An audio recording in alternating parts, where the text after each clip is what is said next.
Hello, welcome to another amazing episode of Cashy Reviews, and this is gonna be the third episode, and I'm excited. Yeah, I'm actually excited. So yeah, let's jump right into it. So it starts it's the morning after.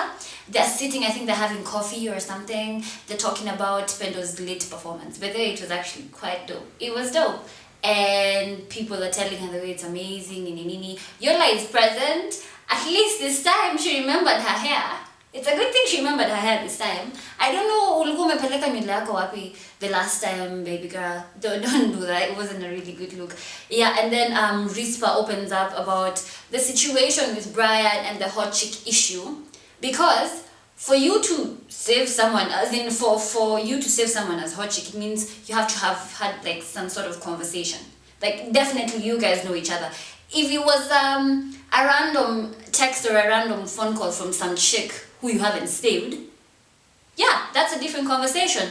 So everyone is giving their 2 cents on what they think about the situation, but I think personally they just need to talk things out. They just need to sit down, they work their issues out, because I believe, according to Pendo thinks they're a cute couple, and she thinks they should work things out. So yeah, all power to them. And then what happens? Oh yeah, Molly is still explaining to us what they're talking about. For some reason, I don't understand why she thinks us guys still don't.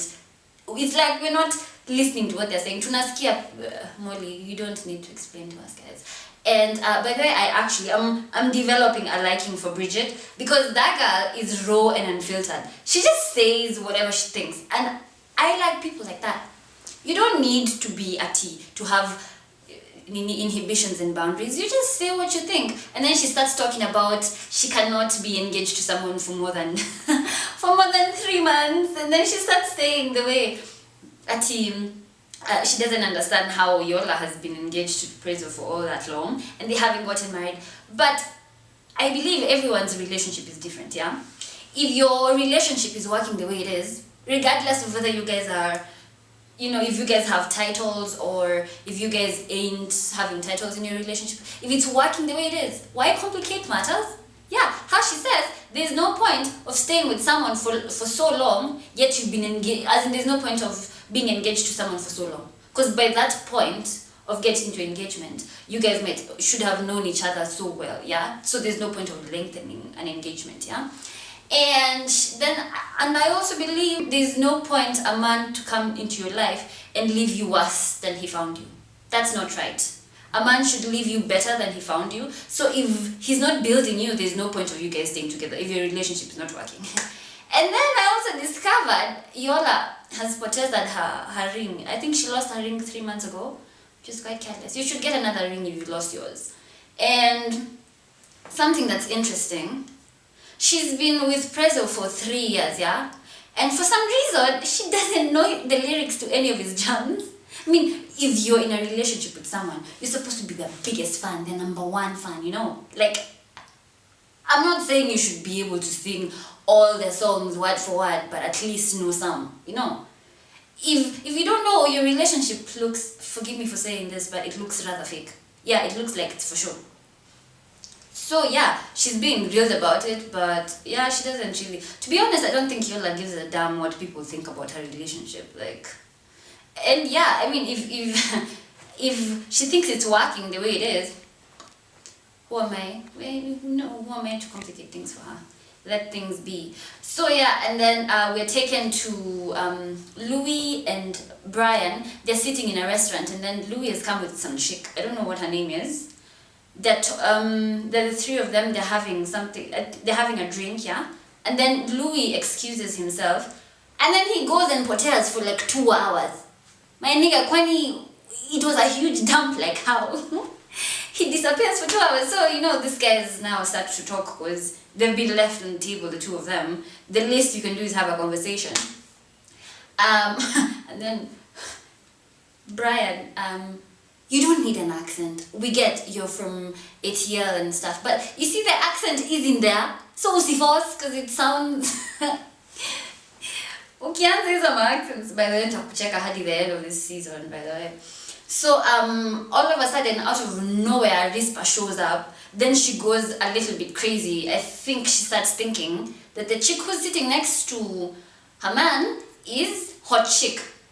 So she asks him, so this is hot chick? Meaning, is this hot chick?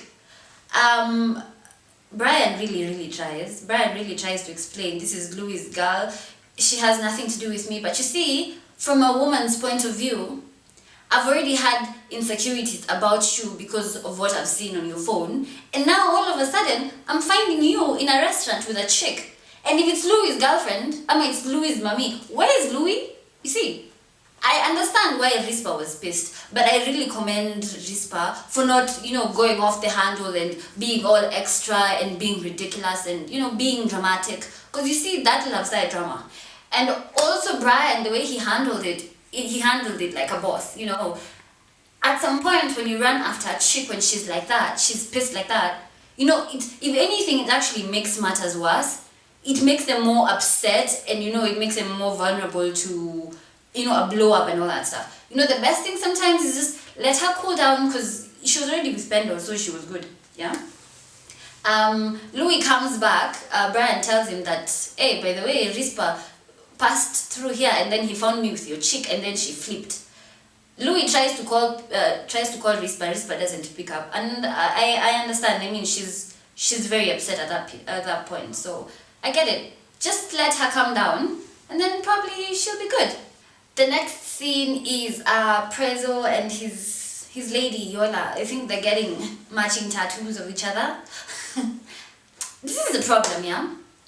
I'm all for showing love to your partner and everything.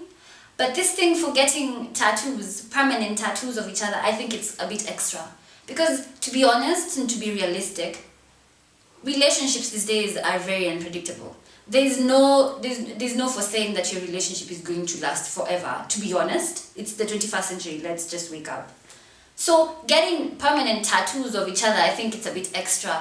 And then the entire time Yola is getting the tattoo, I feel like Prezzo alikuwa anajaribu hold down. It's like he was gonna hold her down to make sure she's getting the tattoo. I mean, if I'm ready to get a tattoo of your name, you don't even need to hold me down. I understand the pain is gonna be there, yeah? The pain is definitely there. I understand holding my hand kidogo.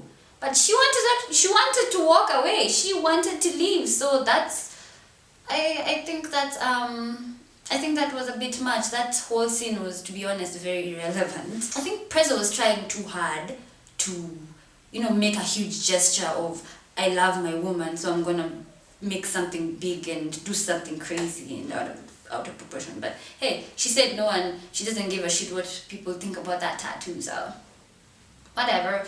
You guys can get each other's tattoos on your foreheads if you please. Really, it's none of our business. It wouldn't make us lose sleep at all, trust me. Then we are taken to Bridget and Francine and this chick Mishi. By the way, just to be honest, who the fuck is Mishi? What does she do? Who is she? Because I don't think she's, to be honest, she looks off. Like, she looks like she's not even supposed to be in that show. And I'm getting the fact that she's trying to, lengthen her 15 minutes of fame and everything. But I guess she's trying too hard. So Kinamishi are trying to drill Bridget over the events that happened in Naivasha. They want her to tell them what happened. And then they start talking about the way they don't like Pendo's song, and the way Noti's song is better. And then Bridget brings up this situation. She asks them, is it the song really or is it the person? Because I understand if you don't really like the person, but if the song is nice, there's no point of being shady. There's no point of throwing shade. To be honest, and this is actually what happens. Some people find it so hard to admit that something is nice because they have personal beef with the person behind, that amazing product or whatever. If something is good, let's just say it's good. So they start saying they don't have a problem with Pendo Nini, but during the whole scene, that's literally all they're talking about, Pendo. Until Bridget asks them, why are you talking to me about Pendo? If you have a problem with Pendo, go tell Pendo. Bridget shouldn't be fighting Pendo's fights, you know, as in she's her own person. And I like the fact that Bridget stands her own ground. There's no point for being bullied by some people just because that they want you to be in their group, which is rather petty. By the way, I think there's so much pettiness in this world that I just can't. I just can't. And then, Naughty and Judy now finally get to set, yeah? And then Francine makes this comment that Bridget might be living in the shadow of Pendo, yeah? Which is not true. Fine, probably they had beef at some point in their life, but everyone moves on. At some point, everything becomes petty. It's all about getting money, making moves, you know, being great. Sometimes pettiness shouldn't really be entertained, yeah? So, maybe they moved on. Maybe they moved past that bullshit. Maybe they're good. So what? The point is, they're friends as we speak. So, what's the big deal? So, Francine thinks apparently she's living in the shadow of Pendo, and then Naughty chimes in and starts saying that Pendo is riding on Naughty's fame just because if it wasn't for the Naughty Pendo beef, Pendo apparently wouldn't have a storyline. Please, shorty, really?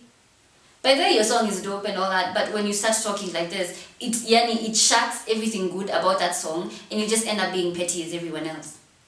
Like, fine, Pendo was going off on everyone at that time, but I don't think y'all are famous in your own way. Yeah, you're a rapper-ish, and she's doing whatever she's doing. So you guys are both famous in different ways. So generally, I think this episode was better than the other ones. We get to see more cast in this episode, so that's pretty good. Just one thing, and this goes to the production team. Your transition from one scene to the other is so off. Because one time it's daytime, then the next time it's the Brian and Louis scene, then back to the daytime scene. And then one time we're being shown Kina Pendo and Kina Rispa talking about the Brian situation. And then again, Rispa is busting Brian. Then we go back to the Pendo situation. You see, the transition is so off. And the sound in some of the scenes is so terrible that us guys struggle so hard to hear what y'all guys are saying. Trust me, we would love to know what you guys are saying. But most of the things just pass us because it's so hard, especially the club scenes, the outside scenes. Someone needs to do something about it. Or the whole production team needs to be fired or something. You guys need to take extra classes or some shit. Yeah, and yeah, generally, it was alright. Oh, yeah, by the way, the next episode looks late. Molly is about to go off on someone, so y'all should watch it. And yeah, thank you guys for watching my episode. I loved it. I had so much fun. Make sure to subscribe, make sure to comment, make sure you like, make sure you share it with your friends, guys. Yeah, and I love you. Mwah, mwah, mwah, mwah. Bye.